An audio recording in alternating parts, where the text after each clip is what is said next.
Hello viewers, আসসালামু আলাইকুম। আপনারা সবাই কেমন আছেন? আপনাদের দোয়ায় আমি ভালো আছি আলহামদুলিল্লাহ। গতকাল আপনাদের সাথে ভিডিও শেয়ার করতে পারি নাই। তো যারা যারা পার্সোনালি আমাকে জানতে চেয়েছেন যে ভিডিও কেন শেয়ার করি নাই, আসলে একটু বিজি ছিলাম, তো সেই জন্য ভিডিও শেয়ার করতে পারি নাই। আর আপনাদের সাথে একটা ছোট্ট রিকোয়েস্ট, যারা আমার চ্যানেলটি সাবস্ক্রাইব করেছেন তাদের সবাইকে আমার পক্ষ থেকে অনেক অনেক শুভেচ্ছা এবং ভালোবাসা। যারা এখনও আমার চ্যানেলটি সাবস্ক্রাইব করেননি, প্লিজ চ্যানেলটি সাবস্ক্রাইব করে দিবেন, ভিডিওটিতে লাইক দিয়ে কমেন্টস করে জানাবেন। আপনাদের সুন্দর মতামতের অপেক্ষায় থাকলাম। লেটস গো, ভিডিওর মূল পর্বে চলে যাই। তো আজকে যাকে নিয়ে কথা বলবো সে বেশি লোক না, বেশি মানুষ না, সে পদ্মার চরের হচ্ছে ডাইনি মাগিনুর, অর্থাৎ ডাইনি মাগিনুর তিশা এবং তানু মণ্ডল বুচি। হ্যাঁ, তাকে নিয়ে কথা বলবো। আপনারা অবশ্যই মনোযোগ দিয়ে শুনবেন এবং জানাবেন আপনাদের মূল্যবান মতামত। তো ইতিমধ্যে অনেকের ভিডিওতে আপনারা দেখেছেন যে এই ডাইনি মাগিনুর তিশা যে তার ছোট মেয়েটার দাঁত পড়ে গেছে, সেই জন্য সে একটা ভিডিও আপলোড করেছে। ভিডিওর মানে টাইটেলটা আমি আপনাদের একটু বলি, তারপরে বাদবাকি কথাগুলো আপনাদের সাথে শেয়ার করব। তো ভিডিওর টাইটেলটা এরকম ছিল, মানে সে দাঁত পড়ার অনুষ্ঠান করেছে এবং সবাইকে মেহমানদেরকে দাওয়াত করে সে খাওয়াইছে, এই আর কি। কিন্তু আসলে কিছুই খাওয়ায় নাই, এমনিতেই আর কি লেখার জন্য লেখা। ভিডিওর মধ্যে যা দেখা গেল যে চকলেট একটা করে খাওয়াইছে আর জাস্ট একটু হুড়াহুড়ি পারাপারি আর কি, এটাই। আর আজকের ভিডিওটির টাইটেল আপনাদের সাথে একটু শেয়ার করি। সেটা হচ্ছে, আজকের ভিডিওতে আমি কখনো ভাবতে পারি নাই যে এরকম হবে, কারণ টাইটেলটা ছিল ভিন্ন রকম। টাইটেলটা এমন ছিল, মেয়েটার জন্য কান্না চলে আসলো, আপনারা মেয়েদেরকে অনেক ভালোবাসবেন। আচ্ছা, ডাইনি তিশাকে আমি একটা কথা বলতে চাই যে, ডাইনি তিশা, তুমি তোমার মেয়ের বাচ্চা, অর্থাৎ তোমার তানু মণ্ডলের ছেলেকে তুমি জন্মদিনে কি গিফট দিয়েছো, তুমি এবং তোমার হাজব্যান্ড, অর্থাৎ তানু মণ্ডলের সৎ বাবা যিনি, তিনি কি উপহার দিয়েছেন সেটা তো আমি কোনো ভিডিওতেও পাইনি, প্লাস হলো তানু মণ্ডলের ভিডিওতেও পাইনি। তাই আমার খুব জানার ইচ্ছা। তো আশা করি ভিডিওটি যদি দেখে থাকো অবশ্যই জানাবা, ঠিক আছে? কারণ তুমি নানি, আর হচ্ছে দেশি কুত্তা হচ্ছে নানা, তাই না? সৎ নানা আর কি। তো সৎ নানা কী দিল এটা আমাদের জানার খুবই আগ্রহ, কারণ জিনিসটা চাপা পড়ে গেছে। তো যাই হোক, আজকের ভিডিওর বিষয়টা যেটা ছিল সেটা তো টাইটেলটা বললাম আপনাদের। তারপরে ভিডিওর মধ্যে সে ওই পাশের বাসার একটা মেয়ে ছায়া, তাকে নিয়ে কোথাও হয়তো বের হবে, তার আগে কিছু লেকচার দিল। এবং লেকচার দেওয়ার A to Z, এক কথা 5 বার 6 বার, 5 মিনিট সে শুধু এক কথাই বারবার রিপিট করেছে। সেটা কি, যে আমি অমুককে দেখি, আমাদের মাচার মধ্যে বসে গল্প করে, পাপিয়া তার মেয়েকে নিয়ে গল্প করে, অমুককে দেখি, আরও মেয়েরা আশেপাশের যারা আছে ওই বয়সী তাদেরকে এসে গল্প করতে দেখে, তার অনেক খারাপ লাগে তার মেয়ের জন্য। এবং মেয়েটাকে ফোনও দেওয়া হয় না, সে দিলে দেয়, আমি সময় পাই না দেওয়ার, হঠাৎ দেওয়া হয়। তো এগুলা আসলে কি, এগুলা বলে সিরিয়াস মুডেই তার কান্না। আমি কান্নার ছবি থাম্বনেলে দিব, আপনারা অবশ্যই দেখে নেবেন। তো এখন আমি ডাইনি তিশাকে কয়েকটা কথা বলি। তোমার কান্নার মূল রিজনটা কি ছিল? আচ্ছা, সরি, মাঝখানে আরেকটা কথা কি বলল, আমার শাশুড়ি থাকলে আমার কোথাও যাওয়া লাগতো না বলে একটা ভেচকি মাইরা কান্দা দিছে। আচ্ছা, শাশুড়ির সাথে কি ব্যবহার করছিল? আপনারা কি জানেন সেটা? নিশ্চয়ই ইতিমধ্যে সবাই জানতে পেরেছেন। শাশুড়িকে তো দামই দিত না, পাত্তাই দিত না। শাশুড়িকে দেখলে গালটা ফুলাইয়া রাখতো।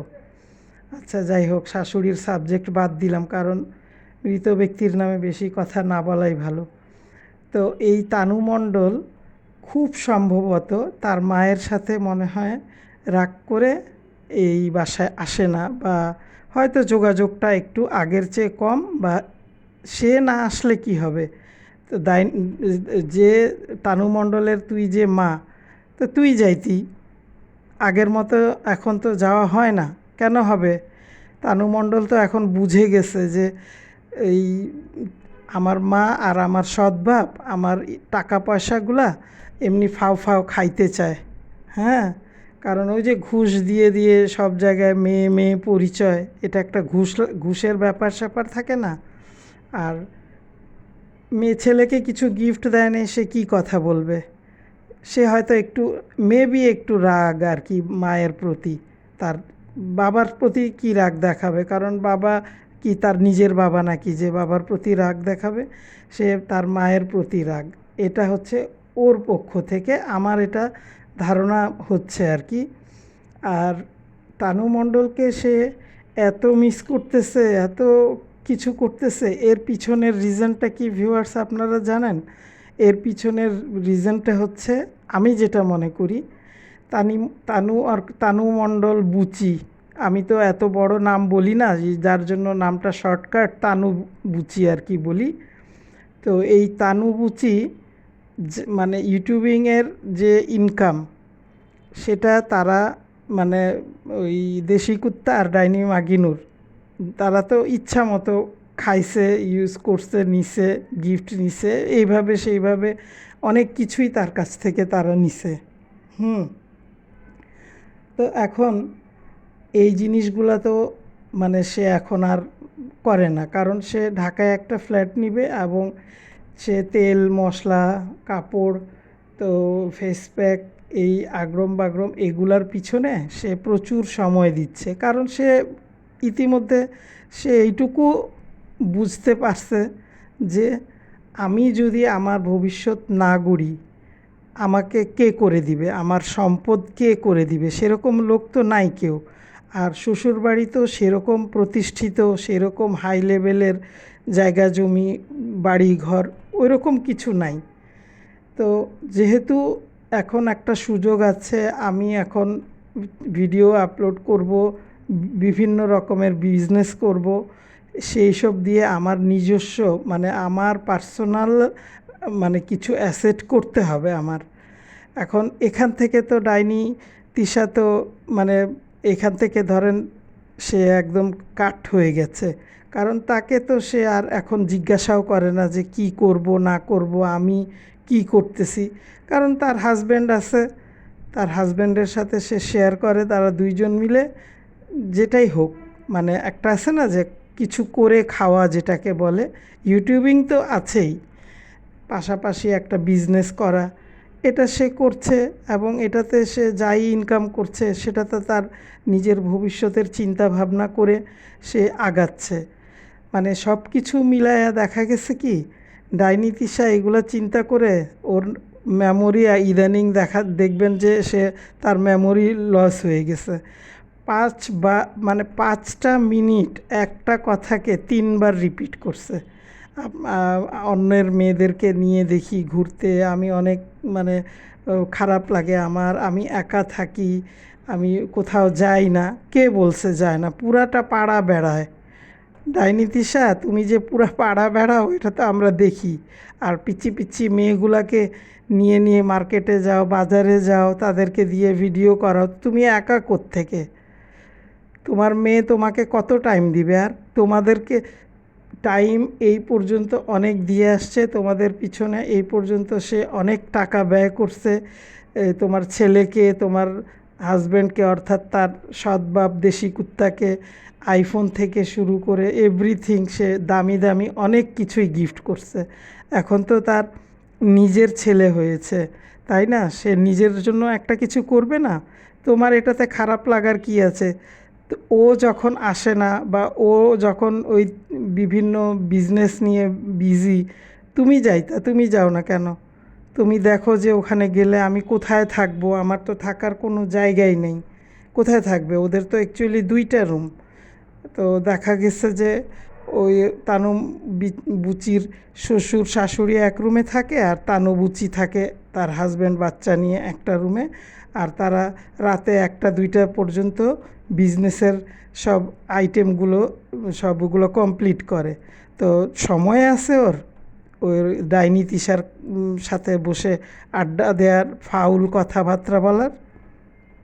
তার মেয়ে তো ঠিক লাইনেই হাঁটতেছে, তার মেয়েকে নিয়ে তার এত আফসোস কেন? এখানে আফসোসটা হচ্ছে মূল বিষয়, যেটা আমি মনে করি টাকা। ওই আগের মতো তার তো ভিডিও আগের মতো ভিউ হয় না, আর পাবলিক তো এখন ওই রকম করে মানে খায় না আর কি, যেটা সোজা খাস বাংলায় আর কি বললাম। তো এখন সে এটার জন্য সে বিশ্বাস ভিউয়ার্স কান্না দেখে আমি তো পুরা মানে চেহারা দেখে অবাক। মানে সে যে থাম টাইটেল যা দিচ্ছে এবং ভিতরে যে এভাবে কান্নার একটা ফেস দেখতে পাবো, আমার হাসি চলে আসছে। যাই হোক, তানু মণ্ডল যা করছে ভালোই করছে। তোমরা ওর টাকা পয়সা অনেক খেয়েছো। 2 তালা যখন কমপ্লিট করো তখনও তোমার হাজব্যান্ড, অর্থাৎ দেশি কুত্তা, তার অনেক টাকা খেয়েছে।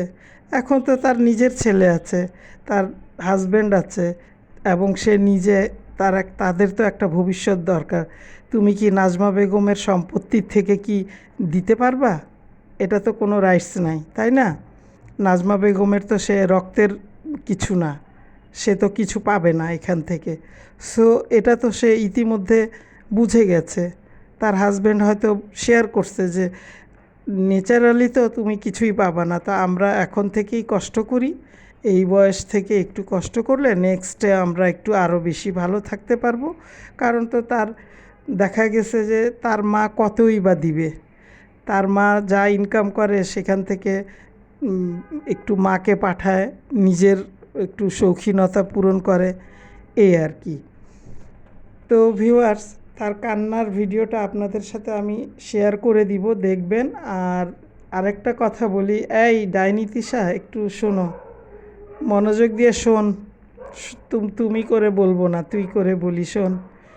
এই যে দাঁত পড়ার অনুষ্ঠান যে করলি, হ্যাঁ, অনুষ্ঠান তো না, ওটা তো হচ্ছে গিয়ে ফাইজলামি।